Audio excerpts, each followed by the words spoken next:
A short story: The Parrot and the Pigeon.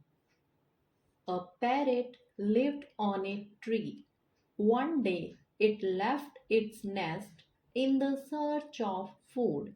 When a pigeon saw an empty nest of a parrot, it started living there. After a few days, the parrot came to its nest. It saw a pigeon there and started fighting with it to leave its nest. At that moment, a fox was passing by. He asked both of them not to fight and told them to come to him. As soon as both went to him, he ate them. Moral of the story: never trust a stranger.